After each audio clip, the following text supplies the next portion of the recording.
Yellow bench நேயர்களுக்கு வணக்கம். வணக்கம் இப்படி சொல்லாமா இல்லை ஏதாவது இந்த மாதிரி போஸ்ட் கொடுக்கலாமா அப்படின்னு யோசிச்சுட்டு இருக்கேன். ஏன்னா விஜயனோட ஸ்பீச்சை பார்த்துட்டு வந்திருக்கேன்.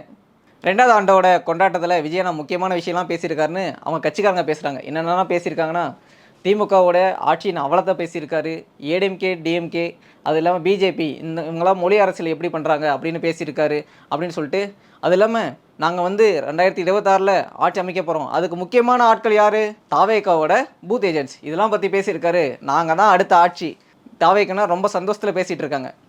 இதை பார்த்த எதிர்கட்சிகள் அவங்க வந்து விஜய் ஸ்பீச்சை பார்த்தோன்னே ரியாக்ட் பண்ண ஆரம்பிச்சிட்டாங்க. முதல்ல யார் ரியாக்ட் பண்ணியிருக்காருனா, நம்மளோட பிஜேபியோட மாநில தலைவர் அண்ணாமலை என்ன சொல்லியிருக்காருனா, நீங்கள் வந்து என்னத்தை ஃபாலோ பண்ணுறீங்களோ அதை தான் ப்ரீச் பண்ணணும் அப்படின்னு சொல்லியிருக்காரு. எதை வச்சு சொல்லியிருக்காருனா, மும்மொழி கொள்கை வேண்டாம் 2 மொழி கொள்கைன்னு சொல்கிறீங்கள, அதை நீங்கள் ஃபாலோ பண்ணுங்கள், அப்புறமா மற்றவங்களுக்கு சொல்லுங்கள் அப்படின்னு சொல்லிட்டு இந்த மாதிரி ஒரு முக்கியமான கொஸ்டினை எடுத்து ஃபஸ்ட் டைமாக ஒருத்தர் வச்சிருக்காரு. இந்த கூட்டத்தில் பேசின விஜயனா அடுத்து ஒரு முக்கியமான விஷயம் பேசினார். அது என்னன்னா, மும்மொழி கொள்கை சண்டை இருக்குல்ல, இதில் வந்து யூகேஜி பசங்க எல்கேஜி பசங்க சண்டை போடுவாங்கள்ல, அந்த மாதிரி டிஎம்கேவும் பிஜேபியும் மொழி சண்டை போட்டுட்டு இருக்காங்க அப்படின்னு சொல்லிட்டு ஒரு கருத்தையும் தெரிவிச்சிருந்தார். அதற்கு ரியாக்ட் பண்ண டிஎம்கே என்ன சொல்கிறாங்கன்னா, இங்கே எவ்வளோ முக்கியமான ஒரு மொழி அரசியல் பேசிகிட்டு இருக்கோம், இந்த சைடு வந்து பிஜேபி வந்து நிதி தரமாட்டேன்னு சொல்கிறாங்க, இந்த சைடு வந்து ஒரு முக்கியமான ஒரு மொழியை பாதுகாக்க நாங்கள் பேசிகிட்டு இருக்கோம், எங்களை பார்த்து நீங்கள் வந்து சின்ன பசங்க மாதிரி எல்கேஜி யூகேஜி சண்டை போகிறீங்கன்னா உங்களுக்கு எவ்வளோ தான் அரசியல் அறிவு இருக்கா அப்படின்ற ஒரு முக்கியமான கொஸ்டினாக அந்த சைடு வந்து எடுத்து வைக்கிறாங்க. நம்ம பொறுத்தது பார்க்கலாம். நாளையிலேருந்து என்னென்னா, திமுகவோட கூட்டணிகள் கட்சிகள் ஃபுல்லாக விஜய் அடிப்பாங்க. ஏன்னா ஏற்கனவே பாசிசம்னு சொல்லும் போதே அவங்க வந்து பாயாசத்தையும் எப்படி கம்பேர் பண்ணலாம் அப்படின்னு கேட்டாங்க. இன்றைக்கி திமுகவோட கூட்டணி கட்சியை விஜயை பார்த்து நாளையிலேருந்து கேட்க போகிறாங்க, உங்களுக்கு என்ன அரசியல் அனுபவம் இருக்குது, எங்களை பற்றி இப்படி சொல்லிட்டு இருக்கீங்க அப்படின்னு சொல்லிட்டு நாளைக்கு அரசியல் களமே ஒரு போர்க்களமாக மாறதான் போகுது. அடுத்ததாக பார்த்தா, இந்த மேடையில் நடந்த காமெடிகள் தான் அதிகமாக விமர்சனிக்கப்பட்டு வருது. இதில் முக்கியமான விஷயம் என்னென்னா, இந்த ஷோவோட ஆங்கர் யாருன்னா நம்ம ராஜ்மோகன் அண்ணன் எங்கே பார்த்துருக்கோம், நிறைய ஷோவோட ஆங்கராக பார்த்துருக்கோம். ஆனால் இந்த ஷோவில் அவர் என்ன பண்ணுறாருன்னா, அவர் இங்கேயே ஆங்கர் தான் பண்ணிகிட்டு இருக்காரு. ஆனால் அவரோட முக்கியமான பொசிஷன் என்ன, தாவேக்காவோட கொள்கை பரப்பு செயலாளர். ஆனால் இங்கே நிறைய பேர் என்ன சொன்னாங்கன்னா, அவர் வந்து ஒழுங்காக பண்ண மாட்டார். ஆனால் தாவேக்கா பொறுத்தவரையில் மிகப்பெரிய அட்வான்டேஜ் இருக்குது. ஒரு ஷோ நடத்தணும்னா அதுக்கு ஆங்கர் பிடிக்கணும். ஆனால் ஒரு கொள்கை பரப்பு செயலாளர் ஒரு ஆங்கராக இருந்தால் எப்படி இருக்கும், அதுதான் தாவேக்கா மேலே நடந்துகிட்ருக்கு. ஒரே கல்லில் 2 மாங்க அடிச்சிருக்காங்க தாவேக்கா. அடுத்ததான் இன்னொரு காமெடி நடந்திருக்கு. அதுக்கு என்ன காமெடினா, விஜயனை வந்து ஃபஸ்ட்டு வந்து அந்த மீட்டில் வந்து என்ன சொன்னார்னா, யாராவது அவங்கள கூப்பிடும்போது அவர்கள் இவர்கள் அப்படின்னு கூப்பிட்றதுலாம் ஏன் அப்படின்னு கேட்டார். ஆனால் இன்றைக்கி மேடையில் அவர் என்ன சொல்லியிருக்காரு, முக்கியமாக வந்து கெஸ்ட் பிகேவை பார்த்து அவர்கள் இவர்கள்னு பேசுகிறாரு. இதில் கிரிட்டிசைஸ் பண்ணுறவங்க என்னென்னா, அன்றைக்கி அவர்கள் இவர்கள்லாம் பேசக்கூடாதுன்னு சொன்னீங்களே, இன்றைக்கி நீங்களே ஏன் அவர்கள் இவர்கள் போட்டு பேசிகிட்டு இருக்கீங்க அப்படின்னு ஒரு முக்கியமான கொஸ்டினையும் எடுத்து வச்சுட்டு இருக்காங்க. அடுத்ததாக பார்த்தா ஒரு முக்கியமான ஒரு கொஸ்டின் வந்து எழுந்திருக்கு. என்னென்னா, பிஜேபி சைடு ஒரு சைடு வந்து கெட் அவுட் ஸ்டாலின் அப்படின்னு ட்ரெண்ட் பண்ணாங்க, இந்த சைடு வந்து கெட் அவுட் மோடி அந்த மாதிரி ஒரு ஹேஷ்டேக் வந்து ட்ரெண்ட் பண்ணியிருந்தாங்க. அது இல்லாமல் பால்டாயில் பாபு அப்படின்ற ஒரு ஹேஷ்டேக் ட்ரெண்ட் பண்ணியிருந்தாங்க. அப்போ வந்து விஜய் இதை பார்த்து என்ன சொல்கிறாருன்னா, ஹேஷ்டேக் சண்டை போட்டுட்ருக்காங்க அப்படின்னு சொல்கிறாரு. இது ஒரு சின்ன பசங்க சண்டை போடுற மாதிரி இருக்குன்னு சொல்கிறாருல்ல. அவங்க அந்த மடியில் அவர் என்ன சொல்கிறாருன்னா, இதில் வந்து நம்ம பசங்க வந்து சைடில் சென்டரில் போயிட்டு இவங்க ஒரு சம்பவம் பண்ணியிருக்காங்க, அது என்னென்னா டிவிகே ஃபார் தமிழ்நாடு அப்படின்னு ஒரு ஹேஷ்டேக்கை ட்ரெண்ட் பண்ணியிருக்காருன்னு சொல்கிறாரு. இதில் எதுனே கரெக்டு, அவங்க ஹேஷ்டேக் போட்டு சண்டை போடுறாங்கன்னா அது சின்ன பிள்ளை தானே, சென்டரில் போய் இவங்க வந்து டிவிகே ஃபார் தமிழ்நாடுன்னு போட்டால் அது தப்பு கிடையாதா அப்படின்ற ஒரு முக்கியமான கொஷின்ஸும் நான் கேட்கல, பொதுமக்கள் அவங்க சார்பாக எடுத்து வைக்கிறாங்க. அவங்க போகிறது சின்ன பசங்க சண்டைனா, அந்த சின்ன பசங்க சண்டையில் உள்ளே போய் சண்டை போடுற நீங்களும் சின்ன பசங்க தான் அப்படின்ற ஒரு முக்கியமான கொஷின்ஸை எடுத்து வைக்கிறாங்க.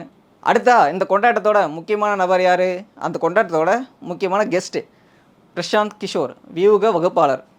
அவரை பற்றி பேசும்போது என்ன சொல்கிறாங்கன்னா, ஜன்சுராஜ் கட்சி இருக்குல்ல, அந்த கட்சியே இடைத்தேர்தல் எந்த தொகுதியும் இல்லாமல் ஜெயிச்சிருச்சு, இவரை கூட்டிகிட்டு வந்து என்ன பண்ண போகிறாங்க அப்படின்ற இன்னொரு முக்கியமான கொஸ்டின்ஸே வைக்கிறாங்க. அடுத்ததாக பார்த்தா, இந்த மேடையில் அவர் பேசும்போது என்ன சொல்கிறாரு, நான் வந்து ஒரு பீகாரி, டோனி எந்த அளவுக்கு சிஎஸ்கேவால் இங்கே ஃபேமஸாக இருக்கிறோ அந்த அளவுக்கு டிவிகேவை வின் பண்ண வச்சுட்டு நானும் தமிழ்நாட்டில் ரொம்ப ஃபேமஸான பீகாரியாக மாறலாம் இருக்கேன் அப்படின்னு சொல்லிட்டு பிளான் பண்ணுறாரு. பிரசாந்த் கிஷோர் பேசும்போது என்ன சொல்கிறாரு, நான் வந்து இங்கே வந்து அட்வைஸராக வரல, நான் வந்து ஒரு பொலிட்டிக்கல் ஸ்ட்ராட்டஜிஸ்ட்டாக வரல, அந்த வேலையில் நான் விட்டே 4-5 வருஷம் ஆகுது. ஆனால் நான் இங்கே ஒரு கட்சியோட தோழனாக ஒரு நண்பனாக தான் வந்திருக்கேன் அப்படின்னு சொல்கிறாரு. அவரே செகண்ட் ஹாஃபில் என்ன சொல்கிறாரு, நான் வந்து இந்த கட்சிக்கு வந்து எல்லா ஸ்ட்ராட்டஜியும் வகுத்து கொடுப்பேன் அப்படின்னு சொல்கிறாரு. முன்னாடி வந்து நான் ஸ்ட்ராட்டஜிஸ்ட் இல்லைன்னு சொல்கிறாரு, செகண்ட் ஹாஃபில் என்ன சொல்கிறார் அவர், நான் வந்து டிவிகேவுக்கு எல்லா அட்வைஸும் கொடுத்து ஜெயிக்க வைப்பேன்னு சொல்கிறார். இதில் எதுனே உண்மை, அவர் வந்து இப்போ வந்து ஜன் சுராஜ் அப்படின்னு ஒரு கட்சியை ஸ்டார்ட் பண்ணி இடைத்தேர்தல் நின்று அவர் ஏற்கனவே டெபாசிட்டிலேருந்து தோத்துட்டார். இப்போ நிறைய பேர் என்ன சொல்கிறாங்கன்னா, அவருக்கோட கட்சியை ஸ்டார்ட் பண்ணி அவரால் வளர்த்த முடியல, அவர் வந்து உங்கள் கட்சியை வளர்ந்து ஒரு முதலமைச்சர் ஆக்க போகிறாரா அப்படின்ற கொஸ்டினே எடுத்து வைக்கிறாங்க. பிகே அடுத்த முக்கியமான ஒரு விஷயம் சொல்றாரு. அதாவது இந்தியால வந்து நெறைய ஸ்டேட்ஸ் இருக்காங்க. நெறைய ஸ்டேட்ஸ்க்கு ஒரு ஒரு குவாலிட்டிஸ் இருக்கு. ஒரு ஒரு ஸ்டேட் வந்து ஒரு ஒரு ஏரியால வந்து ரொம்ப ஸ்ட்ராங்கா இருப்பாங்க. அந்த மாரி தமிழ்நாட்டுக்குன்னு ஒரு டெவலப்மெண்ட் இருக்கு. நான் ஒத்துக்கிறேன். இந்தியால இருக்கிறதுலயே ரொம்ப முக்கியமான மாடல் எதுனா, பொலிட்டிக்கல் கரப்ஷன் மாடல். அந்த பொலிட்டிக்கல் கரப்ஷன் மாடல் எங்க ரொம்ப ஃபேமஸான மாடலா எங்க இருக்குன்னா, அது தமிழ்நாட்ல தான் இருக்கு. இந்தியால இருக்கிற எந்த ஸ்டேட்ட விட பொலிட்டிக்கல் கரப்ஷன் அதிகமா நடக்கிற ஸ்டேட் எதுனா, அது தமிழ்நாடு தான். அப்படின்ற ஒரு முக்கியமான விஷயத்தையும் அந்த மேடையில பேசியிருக்காரு. இத கேட்டா நம்மள ஆண்டுட்டு இருக்காங்கல்ல, அந்த கட்சிக்கும், நம்மள ஆண்ட கட்சிக்கும் மிகப்பெரிய கோவம் வரும். ஏன்னா, இவர் வந்து 2 கட்சிக்கும் வேலையும் செஞ்சிருக்காரு. தமிழ்நாட்டுல இங்க இன்னொரு முக்கியமான நிகழ்வு நடந்துட்டு இருக்கு. அது என்னன்னா, நம்மளுடைய உள்துறை அமைச்சர் இருக்கார்ல, அமித்ஷா. அவர் வந்து கோயம்புத்தூர் வந்திருக்காரு. அங்க நெறைய நிகழ்ச்சிகள்லாம் கலந்துட்டு இருக்காரு. நைட் வந்து மகா சிவராத்திரி ப்ரோகிராம் இருக்கு. அது இல்லாம இப்ப கட்சியோட ஆஃபீஸ்லாம் தொறந்திருக்காரு. இந்த கட்சி ஆஃபீஸ் திறப்பு விழால ஒரு முக்கியமான ஒரு ஸ்பீச் குடுத்தாரு. அதுதான் இங்க வந்து பேசுபொருளா ஆயிருக்கு. என்னன்னா, நேத்து வந்து நம்மளுடைய சீஃப் மினிஸ்டர் இருக்கார்ல, அவர் வந்து ஒரு முக்கியமான விஷயம் எடுத்து வச்சாரு. அது என்னன்னா, தமிழ்நாட்ல வந்து தொகுதி வரையறை பண்ண போறாங்க இந்தியா ஃபுல்லா. அப்போ வந்து தமிழ்நாட்டுக்கு வந்து நெறைய தொகுதிலாம் போக போகுது. தமிழ்நாட்ல இருக்க எல்லா கட்சிகளும் கூட்டி நான் ஒரு அனைத்து கட்சி கூட்டம் போட போறேன் அப்படின்னு சொல்லிட்டு நம்மள சீஃப் மினிஸ்டர் சொன்னார்ல. இதுக்கு பதில் சொல்லியிருக்காரு நம்மளுடைய உள்துறை அமைச்சர். நம்மளோட சீஃப் மினிஸ்டர் கொஸ்டினுக்கு ஆன்சர் பண்ணுற விதமாக நம்மளோட உள்துறை அமைச்சர் ஒரு பதில் சொல்லியிருக்காரு. என்ன சொல்லியிருக்காருன்னா, இங்கே வந்து டீலிமிட்டேஷன் வரப்போகுது. ஆனால் தமிழ்நாட்டு இப்போ இருக்கிற சிஸ்டம் படி தமிழ்நாட்டுக்குன்னு ஒரு பர்சன்டேஜ் ஆஃப் சீட்ஸ் வந்து நம்மளுடைய ராஜ்யசபாலையும் லோக்சபாலையும் இருக்குல்ல, தமிழ்நாட்டுக்கு ஒரு சீட்டு கூட குறையாது அப்படின்னு சொல்லிட்டு உறுதியளிச்சிருக்காரு நம்மளுடைய உள்துறை அமைச்சர். அடுத்ததாக இந்த மேடையில் முக்கியமான விஷயம் அமித்ஷா என்ன பேசுகிறாருன்னா, தமிழ்நாட்டில் வந்து லா அண்ட் ஆர்டர் ப்ராப்ளம் வந்து ரொம்ப அதிகமாக வளர்ந்துட்டே இருக்குது. அது இல்லாமல் வேங்கை வயல் விஷயன்றது இந்த ஜாதி கொடுமைகளுக்கு இதுக்கும் அதிகமாக வளர்ந்துட்டே இருக்குது. அது இல்லாமல் மது, அது இல்லாமல் ட்ரக்ஸு, இந்த மாதிரி நிறைய ப்ராப்ளம்ஸ் தமிழ்நாட்டில் வளர்ந்துட்டே இருக்குது. இதுக்கெல்லாம் காரணம் ஆட்சியில் இருக்கிற திமுக தான். அவங்க ஒரு தேச விரோத ஆட்சியாக நடத்திட்டு இருக்காங்க அப்படின்னு சொல்லிட்டு ஒரு மேடையில் ஒரு முக்கியமான ஒரு உள்துறை அமைச்சர் வந்து ஒரு ஸ்டேட்டோட ஹெட்டை பார்த்து சொல்கிறது ரொம்ப நம்ம வந்து கவனிக்கப்பட வேண்டிய விஷயம். திமுககாரங்க பெயிண்ட் பக்கெட்டோட அதிகமாக சுற்றிட்டு எங்கெங்கெல்லாம் ஹிந்தி லெட்டர்ஸ் இருக்கோ அங்கெல்லாம் அழிச்சிட்டு இருக்காங்களே, அதுக்கு வந்து ஒரு முக்கியமான கேள்வி எழுப்பியிருந்தாங்க தமிழிசை. என்ன கேள்வி எழுப்பியிருந்தாங்கன்னா, இந்த மாதிரி நீங்கள் பண்ணுறீங்கல்ல, வெளி மாநிலத்திலேருந்து இப்போ தொழிலாளர்கள் இங்கே வராங்கல்ல, அவங்களுக்கு வந்து இந்த ஊர் பேர் என்ன அப்படின்னு தெரிஞ்சுக்கிறதுக்காக ஒரு போட்ட லெட்டரை ஏன் இந்த மாதிரி அழிக்கிறீங்க, அவங்க எப்படி இங்கே வந்து வாழ்வாங்க அப்படின்ற ஒரு கொஸ்டினை எடுத்து வச்சாங்க. அதற்கு வந்து நம்மளுடைய சீஃப் மினிஸ்டர் ஒரு முக்கியமான ட்வீட் போட்டிருக்காரு. என்னன்னா, இங்கேருந்து தமிழ்நாட்டிலேருந்து வெளி மாநிலத்துக்கு போகும்போது நம்ம தமிழர்கள் வந்து எவ்வளோ கஷ்டப்படுறாங்களோ, அந்த கஷ்டமாக பட்டு அவங்களும் தெரிஞ்சுக்கிட்டோம் அப்படின்னு சொல்லிட்டு ஒரு காமெடின்னு நினச்சிட்டு ஒரு ட்வீட்டை போட்டிருக்காரு. இதை எப்படி நம்ம எடுத்துக்கணும் அப்படின்றது நமக்கே புரியல.